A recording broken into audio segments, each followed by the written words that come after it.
بسم اللہ الرحمن الرحیم الحمدللہ رب العالمین وصلی اللہ علی محمد وآلہ الطاہرین۔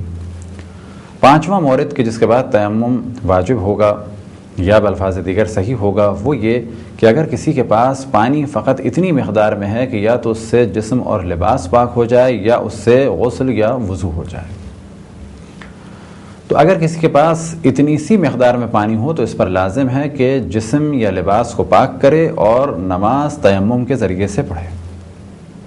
البتہ اس جانب توجہ رہے کہ یہ دونوں کام بھی ہو سکتے ہیں بشرط یہ کہ پانی جمع کرنے کے لیے کوئی چیز ہو۔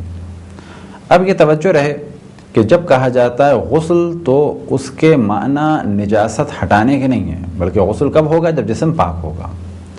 اور جب کہا جائے وضو تو اس کے معنی بھی نجاست ہٹانے کے نہیں ہیں، بلکہ اس کے معنی یہ ہیں کہ پاک ہاتھ اور جب پاک چہرہ ہوگا اور جب سر اور پاؤں دونوں پاک ہوں گے جن پہ مسح کیا جاتا ہے وہ حصہ، تو اس کے بعد وضو کیا جائے گا۔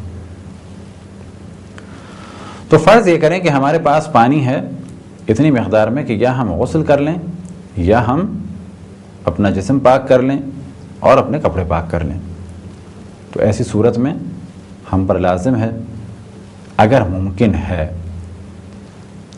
کیا ممکن ہے؟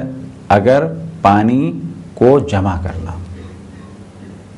کیونکہ پانی جمع کرنے کے لیے بھی کوئی ایسی چیز چاہیے کہ جہاں پر وضو کیا جائے اور پانی بچ جائے۔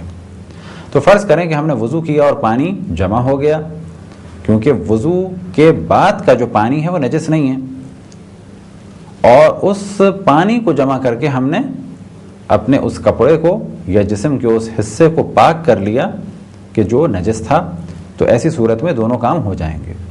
لیکن اگر یہ ممکن نہیں ہے تو پھر پہلے مرحلے میں جسم یا لباس کو پاک کرنا ہوگا اور اس کے بعد باری آئے گی غسل کی یا وضو کی۔ لہٰذا اگر کسی کا جسم اور لباس نجس ہے تو وہ جسم اور لباس کو پاک کرے اور غسل یا وضو کے بدلے تیمم کو انجام دے۔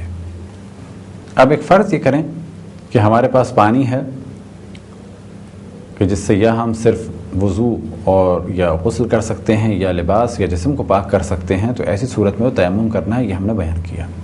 لیکن اب فرض یہ کریں کہ تیمم کی کوئی چیز ہی نہیں ہے ہمارے پاس، ایسی صورت میں ہم غسل یا وضو کو انجام دیں گے اور لباس یا جسم اگر نجس ہے تو اسے نجس چھوڑ دیا جائے گا۔ یہ تھا پانچواں مورد کہ جہاں پر تیمم صحیح ہوگا۔ وصلی اللہ علی محمد وآلہ الطاہرین۔